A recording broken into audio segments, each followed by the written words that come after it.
You don't forget the sound of betrayal. It doesn't come like thunder or warning bells. It comes sharp, sudden, like glass breaking inside your chest. That day started like any other. I was in the kitchen, half listening to the radio, swirling a spoon through my coffee while the morning sunlight poured through the window. I had just gotten back from the store with fresh bread and almond milk, Tessa's favorite, and I was humming some old tune without thinking. Life was ordinary, simple. And then, all at once, it wasn't. I heard the door open, and I figured it was Tessa's sister dropping by again unannounced, like she always did. Alina. She had a way of walking into our home like she paid rent. She barely looked me in the eye most days, which I didn't mind. I tolerated her for my wife's sake. But that morning, she came in with a different kind of energy. Off, nervous, wide-eyed. And behind her was Tessa, her face already pinched with tension like she'd just been told someone died. I turned around slowly, coffee cup still warm in my hand, ready to say good morning. But I didn't get the chance. Adrian got me pregnant. 7 words. Just like that. Alina's voice cracked when she said it, and she even added a tremble to her lip, like some badly rehearsed play. And I stood there, frozen. The air stopped moving. My mouth opened, but no sound came out. I didn't respond, not because I was guilty, but because my brain refused to register that this was happening in real life. What kind of joke was this? But Tessa didn't ask me anything, didn't look for truth in my eyes. She didn't even blink. Her face twisted in pure disgust, and without hesitation, crack. Her palm collided with my cheek so violently that my head snapped sideways and the mug in my hand slipped, shattering on the tile floor. I didn't even bring my hand up to touch my face. I was too stunned, not because it hurt, but because in 1 second, the woman I had built a life with, shared secrets with, whispered to in the dark, had turned into a stranger with fire in her eyes and poison in her mouth. Tessa, I croaked, finally finding my voice. What the hell are you? But before I could finish, her brothers stormed in like they had been waiting outside the door with their sleeves rolled up. Jared and Marco, built like linebackers, always had something to prove. They didn't ask any questions either. Just grabbed me, one by each arm, and dragged me through the house like I was a stray dog tracking mud on white carpets. I was still barefoot, still wearing my old t-shirt, still trying to make sense of what the hell just happened. Get your hands off me, I muttered, but it came out too soft, too confused. They weren't listening anyway. Once we were outside, Jared punched me in the stomach without warning. Marco shoved me against the fence so hard that I saw stars. I didn't fight back. I don't know why. Maybe I should have. Maybe I should have yelled, called them liars, thrown punches of my own. But I didn't. Neighbors peeked from windows. Someone across the street started filming. I caught the glint of a phone camera just as Jared spat at my feet and shouted, "You sick freak." My vision blurred, but not from pain, from shame. The kind that didn't belong to me but had been stuffed into my throat anyway. They left me there, bruised, humiliated, alone. And Tessa? She didn't follow me outside. She didn't check to see if I could still stand. She just stood in the doorway, her arms crossed, her wedding ring still on her hand like it meant something. Her expression was a mixture of hurt and certainty, like she had already buried me in her mind. I limped to the edge of the street. My phone buzzed over and over. Messages from people I hadn't spoken to in months. Calls I didn't answer. I didn't know what I was supposed to say. Hey, funny thing. My wife's sister accused me of something vile, and apparently I've already been tried, convicted, and sentenced before I could ask what the hell was going on. I went back inside and packed a bag. I didn't say goodbye. I didn't try to explain. What was the point? They didn't want the truth. They wanted a villain. Someone to blame. A man they could throw stones at and feel righteous for doing it. You spend your life building a home, thinking love means safety. But the truth is, people will turn on you the moment it's easier than asking hard questions. I stared at the cracked mug on the floor, then down at my trembling hands. My fingers had blood on them. From the broken ceramic or the punches, I couldn't tell. It didn't matter. I showered. I wrapped a towel around my ribs. I wrote a single line on the bathroom mirror with soap. You didn't even ask. Then I left. No screaming. No grand exit. Just a man with a bruised jaw and an empty heart walking out of the life he thought was real. I didn't even know where I was going. I just knew I couldn't stay. Funny thing is, you always think you'll notice the exact moment your life falls apart. Like maybe there'll be sirens or some deep internal alarm. But all it took was a lie and a slap. And that slap? It didn't just hit my face. It killed a part of me I'll never get back. They say the truth will set you free, but that's only if someone sticks around long enough to hear it. 2 days after I left, I checked my email at a small public library on the edge of town. Nothing big, just trying to access my accounts, cancel subscriptions, update passwords.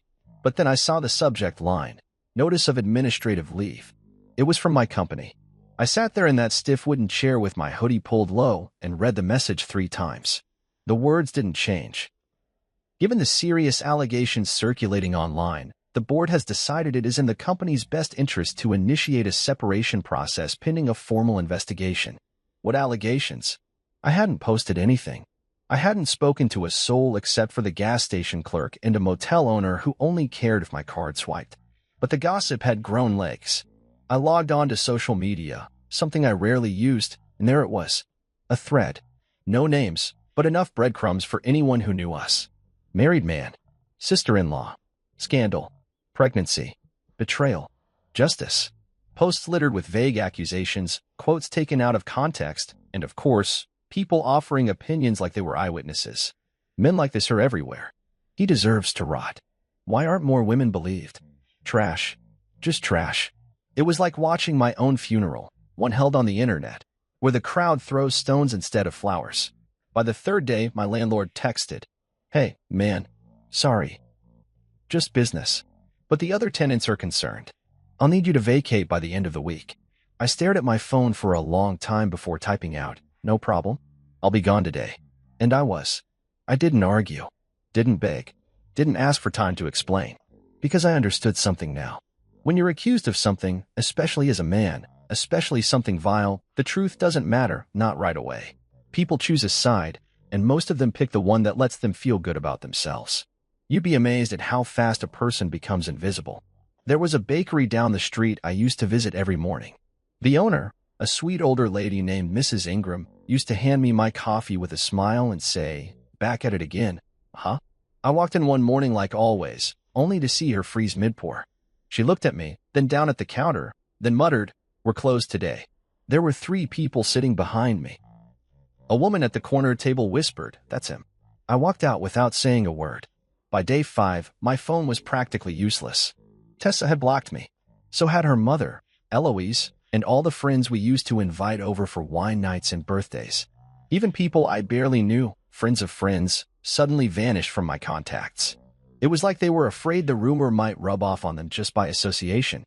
I once helped Eloise move an entire patio set into her backyard during a heat wave. She called me the most dependable man in the family.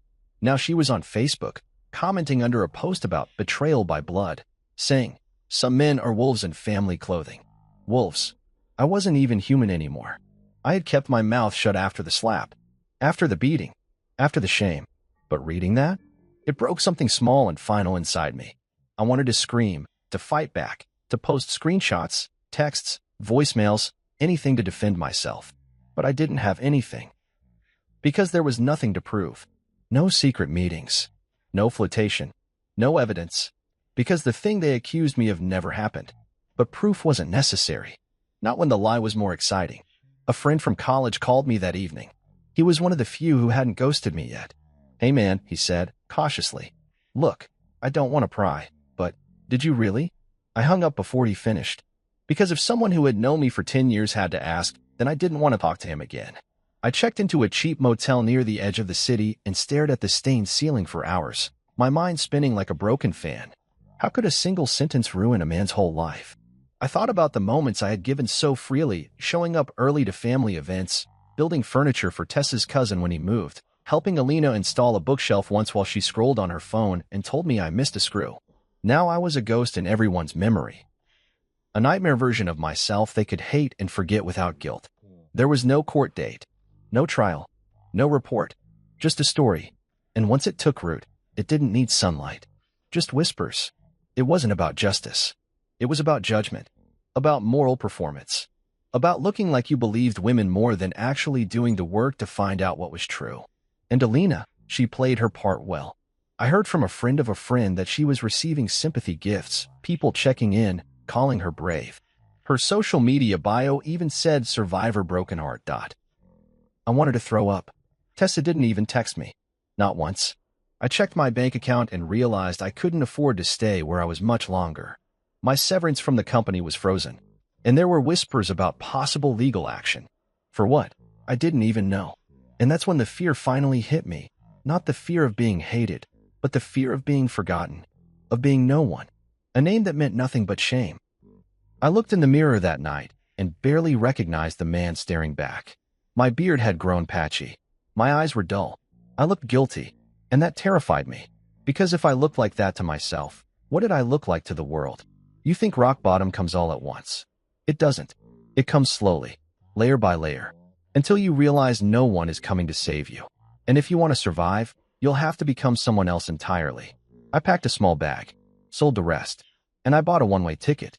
No forwarding address. No destination that made sense. Just away. Away from the lie. From the slap. From the people who let it spread like fire while I stood in the middle, burning. When you reach the point where even your name feels like a burden, it's time to let it go. That morning, I walked into a small travel agency tucked between a laundromat and a pawn shop, the kind of place most people overlook. The bell above the door jingled like it hadn't been touched in years. A young woman behind the counter looked up from a crossword puzzle and asked, "Where to?" I hesitated. "Anywhere but here," I said quietly. She laughed like I was joking, but I wasn't. I didn't care where I ended up. I just needed a ticket, a direction, and a chance to disappear. By the end of the day, I was seated on a bus heading to a town I couldn't pronounce, with a fake name and a duffel bag containing everything I had left: 2 changes of clothes, a pair of boots, my old laptop, and a brown leather notebook filled with sketches, journal entries, and reminders of the man I used to be. The ride was long and quiet. I sat near the back, watching the landscapes change, city buildings giving way to dry fields, then forests, then a coastline that stretched like it had no end. Somewhere along the way, I stopped counting the hours. I didn't sleep. I didn't eat much. I just stared and thought. It's strange, the kind of silence that settles in after your life explodes. It's not peace. Not at first. It's more like a numb fog, the absence of noise that leaves room for guilt and confusion to echo louder. I kept replaying it in my head. The slap. The lie. The way everyone turned away so fast, like they'd been waiting for a reason to hate me. I wondered if there was something in me they'd all seen long before I did. Was I too quiet? Too helpful? Too easy to forget? That last thought lingered more than the rest. Easy to forget.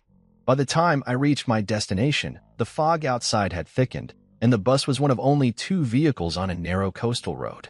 The driver pulled into a gravel lot and said, "Last stop." That was fine by me. The place was small. Remote. No cell towers. Just wooden buildings that looked like they hadn't been painted since the 80s, a harbor with old boats tethered like sleeping dogs, and an inn that doubled as a diner. I walked through the town, duffel bag over my shoulder, and tried not to draw attention. A man with a cigarette hanging from his lips sat on a porch, fixing a net. He watched me walk by and nodded. I nodded back. I asked the innkeeper if they rented rooms weekly. She looked me up and down and said, "Cash only."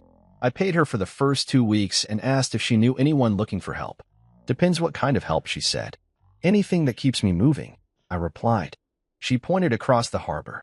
"Try the dock. Old man named Ben. Hires folks to clean his gear." Ben didn't ask questions.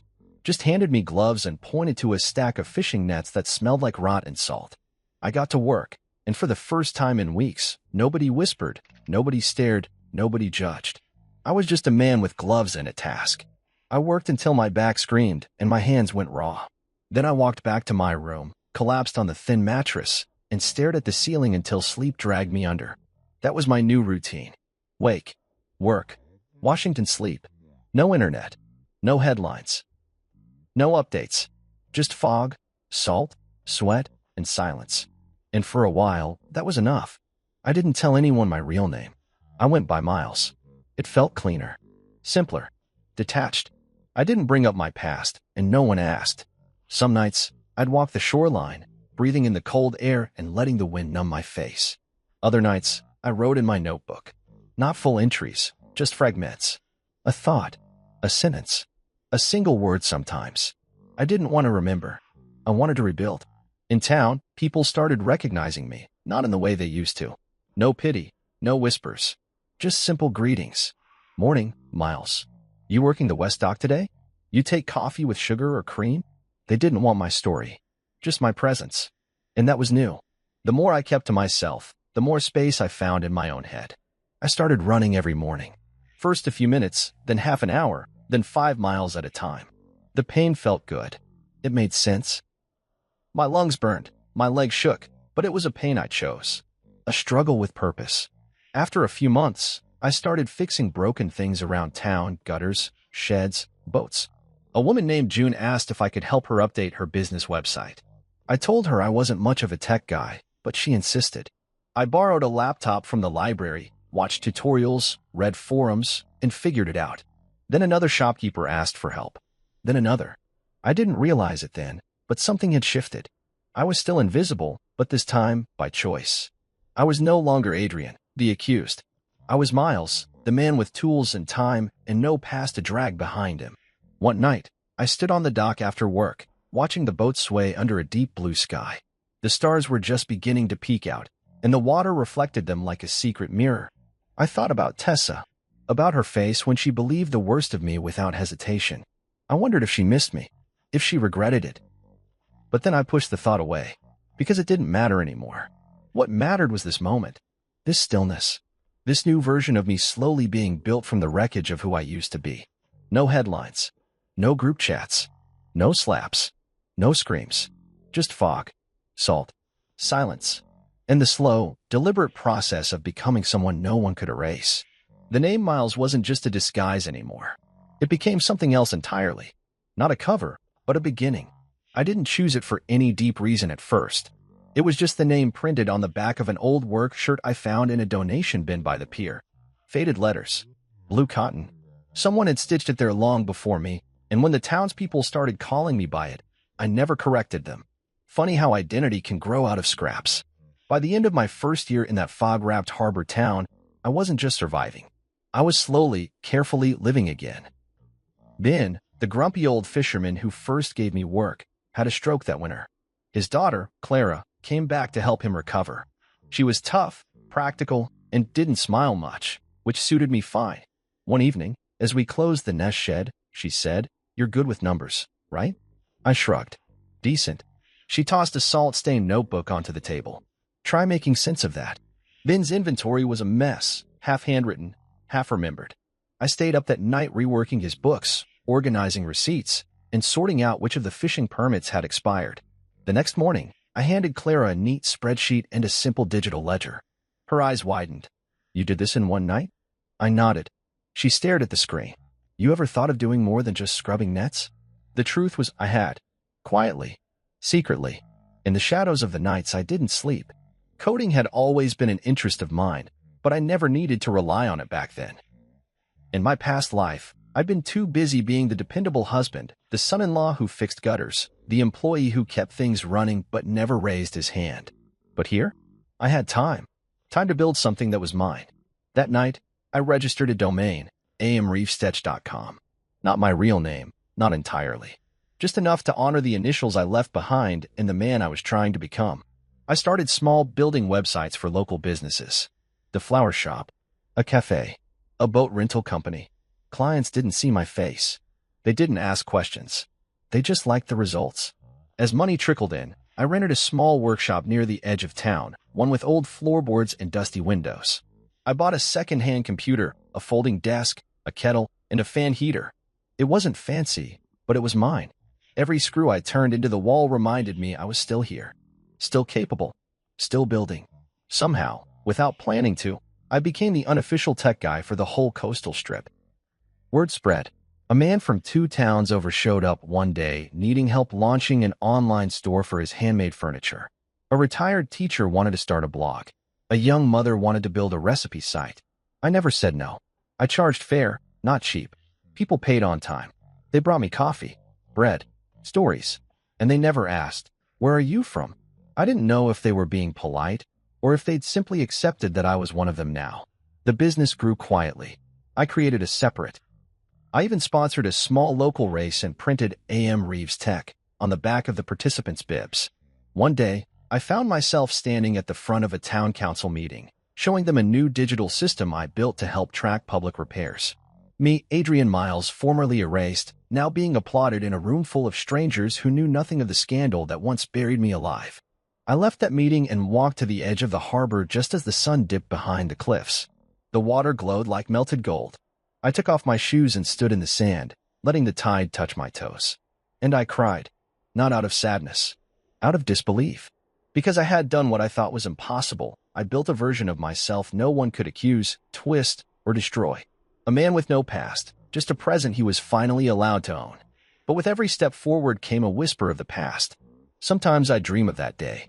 The slap, the look on Tessa's face, the way her brothers dragged me out like trash. I'd wake up sweating, heart racing, half expecting to find a notice under my door or a mob outside with torches made of memories. But no one came. The truth is, people don't chase ghosts. And that's what I had become, by choice. Still, I kept my secrets close. The notebook I once used to scribble pain had become something else. Now it held plans, wireframes, checklists, and inside its back cover, taped with aging black tape, was a tiny USB drive, one I carried everywhere. It held the recording I had received 6 months after vanishing, forwarded by a mutual acquaintance who didn't know the weight of what they were passing along. Alina's voice, laughing, mocking, confessing. I told them he did it because I hated how perfect they thought he was. He looked at me like I was nothing, so I made him into nothing. I had listened to it exactly once. I didn't cry. I didn't scream. I just listened. Then I backed it up, locked it away, kept it close, not for revenge, but as proof that I hadn't imagined it, that the world really had twisted sideways for no reason other than one jealous woman's lie. It was strange how healing doesn't look like how you imagine it. I didn't stand on a mountain and scream into the wind. I didn't punch walls or write angry letters. I just kept building. One site, one system, one quiet success at a time. I hired 2 locals to help with the overflow, paid them well, gave them flexible hours. When people asked me what motivated me, I said, I know what it feels like to have your life ripped away, so I'm trying to build one no one can take. That was the only truth I ever told them. Sometimes, I'd catch a stranger's voice that sounded like Tessa's, or I'd hear the name, Alina, and freeze for a second. But the town moved on, and so did I. Every wire I fixed, every boat I helped digitize, every broken login I restored, it was a piece of me coming back. Not the old me. A new man. A man with nothing to prove to anyone but himself.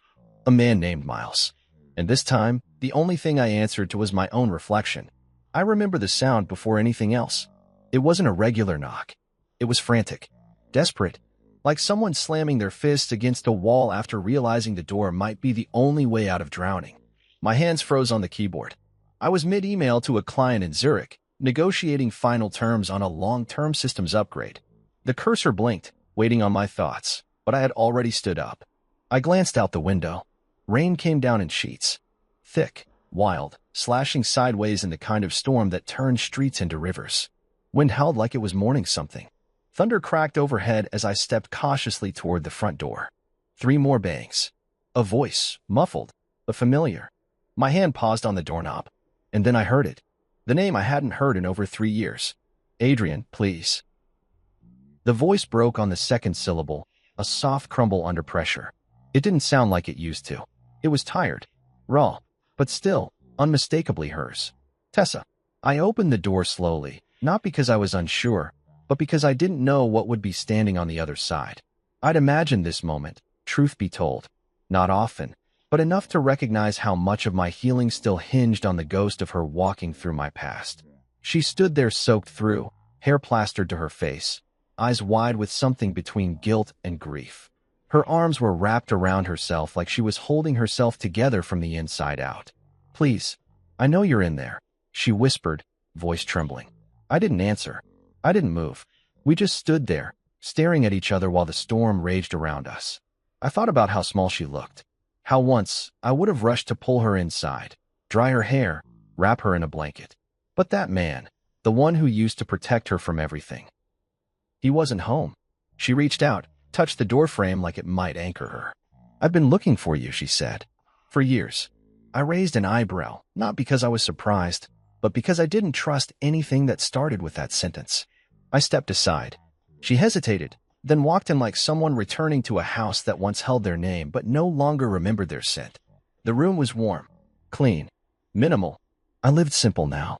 A couch, a desk, a few framed photos of sunrises I'd taken during my runs. Nothing that tied me to anyone but myself. She stood awkwardly in the middle of the room, dripping rainwater onto the wooden floor. "How did you find me?" I asked flatly. She looked away. It took time. A lot of dead ends. I had to hire someone. When I found out the truth, I needed to. I had to try. I watched her carefully. "The truth," I repeated, testing the weight of her words. She nodded, tears starting to form but still refusing to fall. "I didn't come to argue. I needed you to see me. I needed to explain." I walked to my desk, opened the drawer, and pulled out a small USB drive, the same one I carried like a secret badge of survival. The proof I'd never used. The file I'd never needed to show anyone. Until now. "I already know everything," I said quietly, handing her the drive. She stared at it like it might burn her. "What is it?" she asked, though I think part of her already knew. "Take it. Go play it. If you still want to talk after that, come back tomorrow." She didn't move at first, didn't blink. Then she took it with trembling fingers and nodded. I walked back to the desk, sat down, returned my attention to the screen. And just like that, she was gone. I listened to the door close, to the sound of her shoes sloshing away in the rain, to the wind pressing against the windows like it wanted to get in too. Then silence. For hours, I sat in that silence. I didn't check my phone, didn't look at the clock, just stared out the window as the storm faded into a soft drizzle. That night, I didn't sleep. I lay on the couch, staring at the ceiling, thinking about all the lives I'd lived in the years since that slap. Since her brothers beat me bloody. Since her silence became louder than the lie itself. What did she expect to find here? A man waiting? A heart that stayed soft? A soul that still had a welcome mat laid out? I didn't know. But I knew one thing. I wasn't her husband anymore. Not legally. Not emotionally. Not spiritually. The next morning came wrapped in fog, thick and pale like the town itself wanted to hide me from the day ahead. I didn't go out. I didn't check email. I sat by the window with a mug of black coffee, waiting for nothing and expecting less. Until I saw her. She didn't knock this time. She sat on the porch bench, head bowed, hands clasped in her lap like a child awaiting punishment. She looked up when she saw me. Her face was different. Something had shifted. The tears were gone, but so was the fight. Only the ache remained. I stepped outside. She stood. "I played it," she said. I nodded. She swallowed hard. "I destroyed you." I said nothing. "Adrian." I didn't know. I didn't ask. I just believed her. I raised a hand. "You don't have to say it." She blinked fast, like her body was trying to hold back the flood she hadn't earned the right to release. "Do you hate me?" she asked, voice cracking. I looked out over the sea. The waves were calm now. Slow. "No," I said. "Hate takes energy. I don't have anything left to give you." She collapsed to her knees. I didn't reach out. Didn't move. I just walked past her. I had a client meeting in 20 minutes.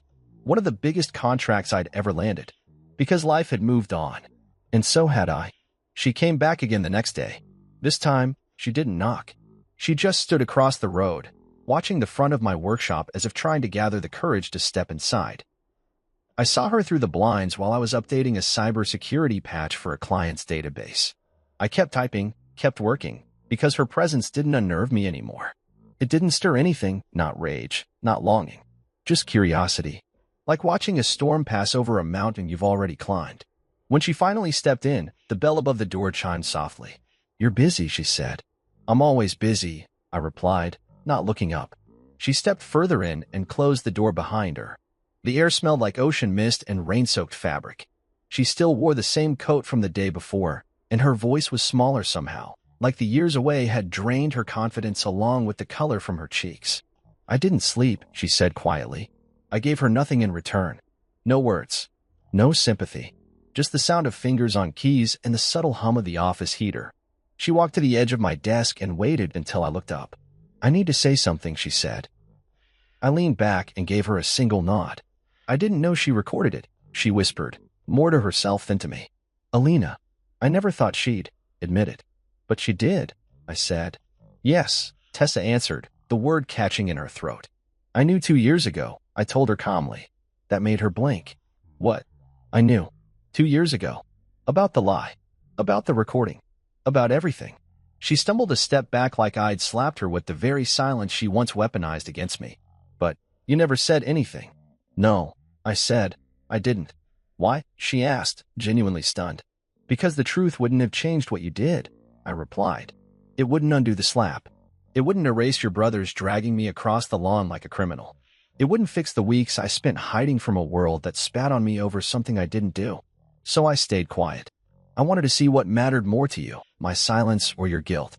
She covered her mouth like she might be sick. I could see her legs shaking. I would have come sooner if I had known. But you didn't want to know, I cut in. That's the part you keep skipping. You didn't ask. You didn't doubt. You didn't even flinch. You chose her over me before I could speak. She sat down in the chair across from me, shoulders hunched, face pale. She cried. Adrian, she said. Alina cried. And she said you looked at her with hate. That you cornered her. That she didn't know how to say no. I narrowed my eyes. And that was enough for you to decide I deserved to be ruined? I was scared. She snapped suddenly. I didn't know what to believe, and the way she said it, she sounded so broken. So did I said coldly. She opened her mouth, then closed it. Her eyes glistened, but no tears fell. You didn't come back for the truth, I said.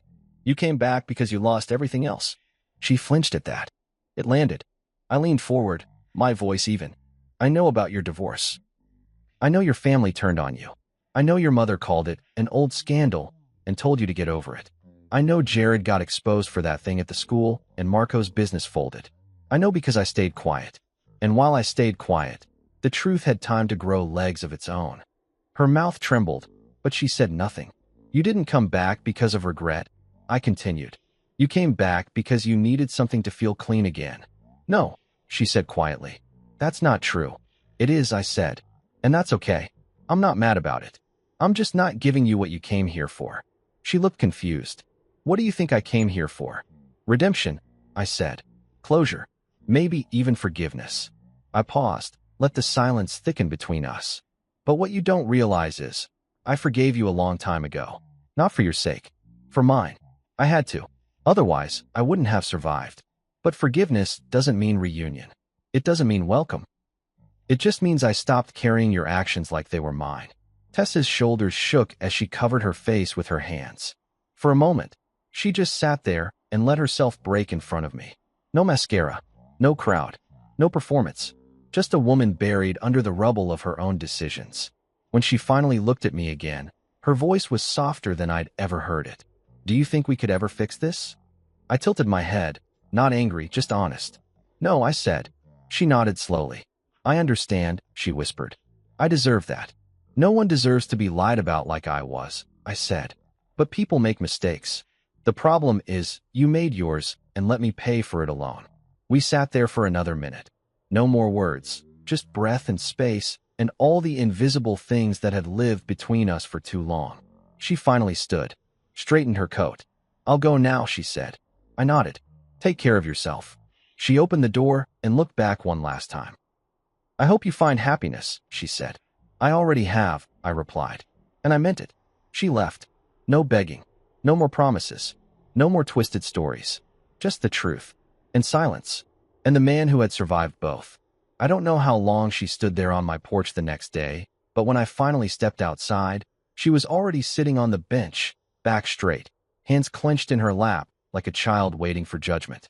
She didn't look at me at first, just kept her eyes on the gravel path leading from my steps to the road. I stood there in the doorway, the morning air still cool from the night's mist. Birds chirped overhead. The town was just beginning to stir, early joggers, a couple of dock workers shouting greetings across the water. But all I could hear was the silence between us. That old, familiar silence that once meant comfort and now just stretched tight like a wire between two cliffs. She looked up, finally, and there was something gone from her eyes. Pride. Maybe hope. Maybe the last piece of the story she had tried to hold together in her mind. I listened to it, she said. I didn't respond. I listened to her voice again and again. It didn't sound like her. And that's what scared me the most. Her voice cracked, but she didn't cry. Not this time. It wasn't the version of Alina I knew. Or maybe it was the only real version, and I never wanted to see it. I stepped onto the porch but didn't sit. I didn't owe her comfort. I just owed myself closure. She was laughing, Tessa said quietly, staring at the wooden floor beneath her feet. Just laughing, like she'd pulled off the cleverest trick in the world. I nodded slowly, because to her, that's what it was. She finally looked at me then. And her face, God, her face, it carried years. Years of denial, of swallowing a lie so deep it became part of her. And now, that lie was gone, surgically cut away by truth. And all that was left was scar tissue. She said she did it because you looked at her like she was nothing. She was mad that I never wanted her attention. I said, simply. She mistook basic decency for rejection. She wanted to punish me for not being what she needed to feel special. Tessa closed her eyes. She hated me, too. You know, she said. I think that's what I didn't want to believe. That it wasn't just about you. It was about both of us. What we had. What we represented to her. Possibly, I said. But that doesn't change what she did, or what you did after. She flinched, and I saw her chest rise as she took a slow breath. I keep wondering, she whispered. If she had never confessed, if that recording never existed, would I have ever seen it? Would I have kept living with the version of you in my head that she painted? The one I helped make real. That was the question, wasn't it? And I could tell from the way she said it. She already knew the answer. You came back because the illusion collapsed, I said. Not because you were searching for the truth. You just didn't have anything left to hold on to. She didn't argue. I remember, she said, her voice a little stronger now, the day it all happened. I keep playing it back in my mind. You were holding coffee. You looked calm, confused. But I didn't see that then. I just saw a problem I needed to solve. And you were the problem. I looked out toward the dock. The water glistened under the rising sun. There's something people don't understand about betrayal, I said slowly. It's not just the lie. It's not even the slap. It's the speed. How quickly someone decides you're guilty. How fast they throw away everything you ever were to them. That's what breaks you. She nodded, tears silently sliding down her cheeks now. She didn't wipe them away. I ruined you, she said again, barely audible. I didn't correct her. I didn't soothe her. Because sometimes, people need to sit in the mess they made. I told myself for so long that maybe it wasn't as bad as it felt, she continued. That maybe it was just a mistake. But hearing her voice, mocking, so proud of what she did, it shattered everything I built to protect myself. She stood now, slowly, like the weight of her confession pressed on every joint. I'm not here to fix anything, she said. I know that's not possible. I'm not here for your forgiveness, either. I don't deserve it. I just needed to look you in the eye after hearing that recording. Because I needed you to see that I know now. I looked at her. Really looked. And what I saw wasn't the woman I used to love. Not the wife who used to laugh at my bad cooking or sneak her cold feet under my legs at night. That woman died the same day the lie was born. This woman was a stranger who had walked through fire, she said herself, and she came out burned. But maybe, finally, honest. There's nothing left to rebuild, I said. She nodded. I know. She stepped off the porch and turned back once. For what it's worth. I hope the life you built now gives you peace. Because you deserve it, Adrian. I let her name hang in the air a moment before I responded. It does, I said simply. And then I walked back inside and closed the door behind me. Not angrily. Not bitterly. Just, finally. There would be no rekindled love. No dramatic apologies. No hugs in the rain. What the tape revealed wasn't just Alina's lie. It revealed what had always been there between us. Doubt. Distance. The kind of love that collapses under the first strike because it was never strong enough to survive honesty. And I had survived it. Without her. Without all of them. Because sometimes, the only way to reclaim your name is to stop asking others to spell it right. I thought that after the tape, after the final confrontation, that would be the last I'd see of her. I figured she'd return to whatever scraps were left of her old life, vanish back into the mess she helped create, and that would be it. But Tessa didn't leave. She stayed. Not in my home, not even on my street, but in the town. She rented a small. First from the innkeeper who helped her settle in, then from Clara at the net shed, who saw her buying groceries with shaky hands. I didn't go looking. I didn't ask why she stayed. I didn't care to, but I noticed. She didn't walk around with her head held high. There was no arrogance, just stillness, like someone trying not to disturb the air. She volunteered at the town clinic, helped clean up the beach after storms, started tutoring kids after school. I watched from a distance. Not because I was curious about her redemption arc, but because part of me was trying to understand why I wasn't angry anymore. She didn't ask to be near me. She didn't knock again. She just showed up in the world I had built. Carefully, quietly, like she knew she was stepping through something fragile and sacred that didn't belong to her. At first, the locals didn't know who she was to me, and she didn't tell them. But small towns have long memories and even longer whispers. A few people connected the dots. A few came to me privately, asking, "You all right with this?" I always gave the same answer. "She's not mine to chase off. She's just here."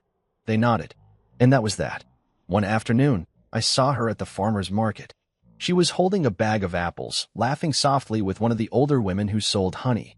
The sun caught her hair, and for a second, the memory of who she used to be flickered in my mind. Then it passed. She saw me, and instead of waving or smiling, she just nodded. I nodded back. That was the new language between us. No words. No open wounds. Just acknowledgement. Like two travelers who once shared a path but now moved in opposite directions. Weeks passed. Then months. She became part of the town in the same way I had. By earning it. Not asking for anything. Just doing the work. People asked less about her and more about my business again. Clients grew. I hired a third developer. Bought better equipment. I even started giving talks at the local college about digital identity and online resilience. I never spoke about my past, but every word I shared came from it. And yet, in the quiet of my evenings, I couldn't shake the ache of one question. Would she have come if Alina had never confessed? The answer always sat like a stone in my stomach. No, she wouldn't have. Her return wasn't born from faith. It was born from fallout. And forgiveness, as people love to preach, doesn't fix that. I could forgive her for being human, for being gullible, for making a choice under pressure. But I couldn't forget that when everything crumbled, she let me fall first. She chose to believe a lie over the man who held her during her worst nights. The man who took care of her mother when she broke her hip. The man who used to trace maps on her back with his fingers and plan dreams with his eyes closed. I didn't hate her anymore, but I didn't trust her either. And trust, that was the thing forgiveness couldn't rebuild. One evening, as the sun dipped low behind the lighthouse, she approached me while I was locking up the workshop. The sky was bruised purple, waves licking the dock gently. "Do you mind?" she asked, gesturing to the wooden bench near the stairs. I shrugged. "It's a public bench." She sat beside me, not too close. "I'm not trying to win you back," she said softly. "I know," I replied. "I just wanted to say thank you." That caught me off guard. For what? For not telling everyone who I was. For letting me exist here without dragging your story behind me like chains. I looked at her, and for the first time, I saw the difference between apology and accountability. She wasn't here to be forgiven. She was here to carry the weight she should have carried long ago. "I didn't keep it quiet for you," I said. "I did it because I needed peace. And retelling the worst parts of my life to strangers doesn't bring that." She nodded. "I never asked you that day. When I slapped you. When it all started." She hesitated, searching for words. "What were you going to say? Before everything went sideways?" I stared out at the water. "I was going to ask what the hell she was talking about," I said. Because it was so out of left field, I thought it had to be a joke. I was stunned. That's all. I didn't even get a chance to defend myself. Tessa looked away, ashamed. "And instead of asking me one question," I continued, "you hit me. You let them drag me outside. You let it happen." "I know," she whispered. "And you've got to live with that," I said. "Not because I want you to suffer, but because that's the consequence. That's the echo of choices we don't get to undo." "I do live with it," she said. "Every day." We sat in silence again. And then, as the sky darkened, she stood. "This will be the last time I talk to you directly," she said. "I needed to say those things. But I'll respect the space you've created. I won't interfere." I nodded. And as she turned to walk away, I said one last thing. "You're doing good work at the clinic." She stopped, turned slightly, and smiled. "Thank you." Then she walked into the evening haze and didn't look back. And I sat on the bench, listening to the wind, the tide, the creak of the dock. I thought about everything we'd been through. The lies, the fall, the return. And I realized something important. Closure doesn't come with grand apologies or neatly tied endings. It comes in pieces, in nods across markets, in shared silence, in distance maintained not from anger, but from knowing better. Forgiveness can clear the air, but it doesn't rebuild bridges. And sometimes, Peace is just knowing you don't have to try anymore. I never wanted revenge. Not really. It's a messy word, bloated with bitterness, dripping with energy I no longer had to give. I didn't want to destroy anyone. I didn't want to make them hurt the way I had. I just wanted the truth to live. So, I let it. It started on a quiet Tuesday afternoon. The fog had rolled in thick over the docks, swallowing the horizon in a soft gray hush. I was at my desk, sipping lukewarm coffee, scrolling through a forum on small business cybersecurity, when I saw a trending story on one of the discussion boards. False accusation ruins man's life until truth surfaces. I clicked it out of habit, but what I saw wasn't a coincidence. It was my story, posted anonymously. No names, no photos, just details, frighteningly accurate ones, about a man accused by his sister-in-law of getting her pregnant, betrayed by his wife and family, beaten, fired, ostracized, only to vanish, start again, and later discover the entire accusation was a lie. And attached at the bottom? An audio file. Alina's voice. Her smug confession. I told them he did it because I hated how perfect they thought he was. He looked at me like I was nothing. So I made him into nothing. Word for word. The same file I had tucked away for over 2 years. I didn't upload it, but I knew who did. Tessa. She must have copied it after I gave her the original. Maybe it was her version of setting things right. Or maybe she couldn't carry the weight alone anymore. Either way, the internet had it now, and there was no putting it back in the box. Within hours, the story spread. Blogs picked it up. Forums dissected it. People debated in the comments whether it was real or fake. But it didn't matter. The voice was real. The confession was real. And soon, people started connecting dots. It didn't take long. The whispers returned, but this time, not around me. This time, they wrapped around the people who once buried me. Alina's job at a mid-sized PR firm? Gone. Their CEO issued a public statement. We do not tolerate any behavior that undermines the dignity of others. She vanished from social media within a week. Jared, Tessa's brother and former high school football coach, resigned after an anonymous complaint referenced past involvement in physical violence based on unproven accusations. Someone leaked the video of him dragging me outside by my collar. It resurfaced like a curse. Their mother, Eloise, she sat on the board of a local charity that supported women's shelters. When the board found out about her public comments, "Some men are wolves in family clothing," made before any investigation, she was asked to step down. They never saw a courtroom, but they faced a judgment far worse. The court of public truth. No lawyers, no gavels, just reflection in the mirror of a world that had moved on without them and didn't want them back. And me? I stayed quiet. I didn't confirm, didn't deny. I didn't gloat or add fuel. I just kept living, kept working, kept building the life they thought they could ruin. People in town began approaching me differently, not out of pity, but with respect. I read something online. One man said at the marina, didn't mention names, but if it's even half true, "I'm sorry for what you went through." I nodded. That was all I needed. Another woman at the cafe placed a croissant and coffee on my table and said, "On the house." Life didn't change drastically, but it felt lighter, like I was walking with the wind at my back instead of against it. Tessa didn't speak to me during this time, but I saw her. She kept her head down, kept working at the clinic, kept living quietly.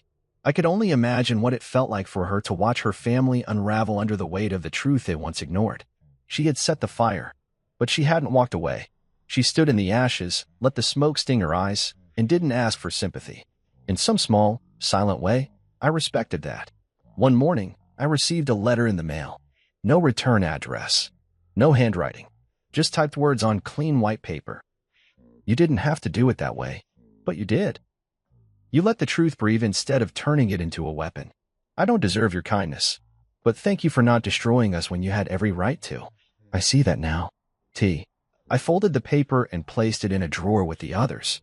Not because I needed to read it again, but because I wanted to remember that sometimes justice doesn't come with fire. Sometimes it comes with quiet, undeniable truth. And sometimes that's enough. People often think justice is loud, that it needs a stage, a verdict, an audience on their feet.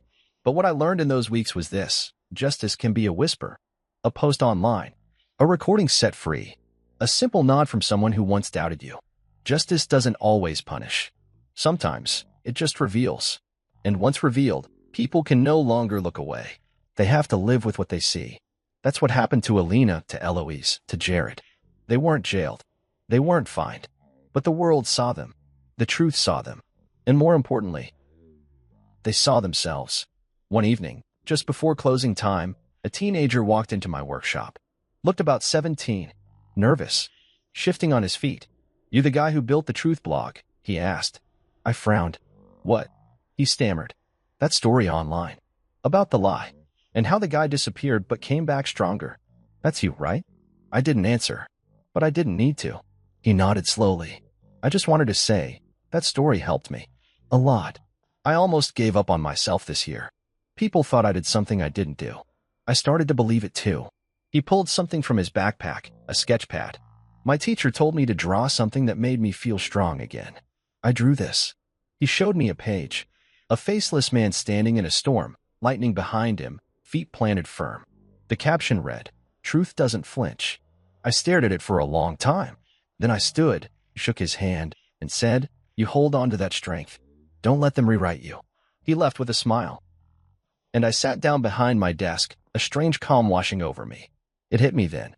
Why I had never posted the recording myself. Why I had waited. Why I had rebuilt first. Because justice isn't just about them knowing what they did. It's about you knowing who you are, no matter what they said. There are two kinds of people in this world. Those who are made by what happens to them, and those who choose who they become after.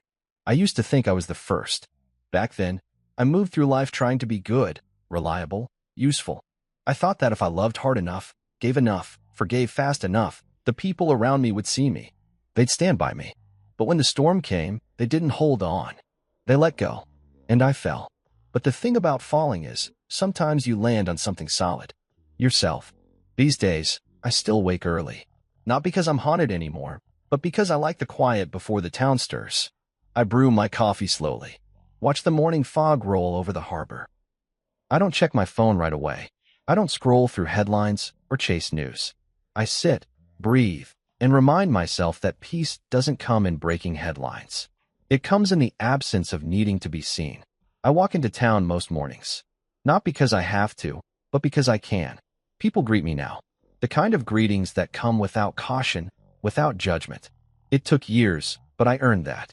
Not by proving my innocence. Not by screaming my side of the story.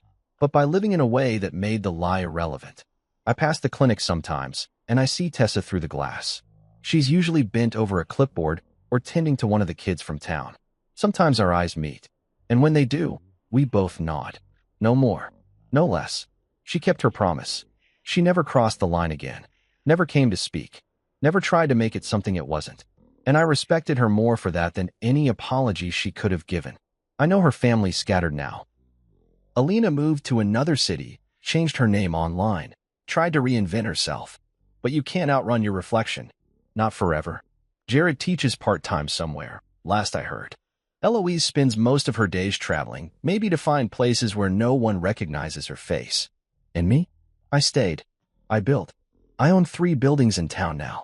Rented one to a couple starting a podcast studio, another to a marine gear supplier. My tech business runs almost entirely online these days, with clients across 6 countries and growing. I never marketed myself heavily. I didn't need to. The work speaks, just like the truth did. But here's the part no one teaches you when your life burns to the ground. Healing isn't loud. It doesn't come with banners or thunder or applause. Healing is quiet, subtle. It happens in ordinary moments, sipping tea while coding, picking out a new chair for the office, helping a stranger carry boxes up the stairs. One afternoon, about a year after the story broke online, a local school reached out. They were organizing a youth program on digital ethics and resilience. They asked me if I'd speak, not because they knew my story, but because they'd seen the life I built and thought it might inspire the kids. I said yes. When I walked into that room, a dozen young faces looked up at me. Some were eager, some were bored, a few just curious. I told them my journey, sanitized, of course. I didn't speak about betrayal or slander. I spoke about starting over, about losing everything and choosing to learn instead of collapse. One boy asked, "How do you stop being angry at the people who ruined your life?" I smiled. "You don't," I said. "You just stop giving them rent in your head. You stop carrying their actions like they're part of your identity. You outgrow their power over you by building a life so full they can't squeeze into it." He nodded like he understood. Maybe he did. Maybe one day, those words will matter to him. That night, I stood on my porch with a cup of warm cider and stared at the sky. No clouds, just stars. 1,000 quiet lights blinking above me, indifferent to everything below. I thought about the man I used to be. The one who stood stunned in his kitchen, coffee cup in hand, watching his life collapse because of a sentence someone else invented. I didn't recognize him anymore. He was too soft, too eager to please, too ready to believe love was something owed rather than something earned. And now? Now I am deliberate. With my time, with my trust, with my silence. Tessa once asked me, months ago, before she finally let go completely, do you think we could ever find a way back? I didn't answer then. I just looked at her. But if she asked me now, I'd say this. That man you were married to, he's gone. He died the moment you slapped him without asking a single question. The man who stands here now? He doesn't belong to your story anymore. He wrote a new one. People assume survival is the end. But survival is just the beginning. Because once you realize you can survive being erased, you start to wonder what you could become if you stopped trying to be acceptable and started being true. True to yourself, to your own voice, to your own worth. I don't live for validation anymore. I live for the version of me that I almost lost. The one who picked up the pieces in the dark and learned how to shape them into something new. My name is Adrian Miles. I was accused, beaten, erased, abandoned, but I didn't stay buried.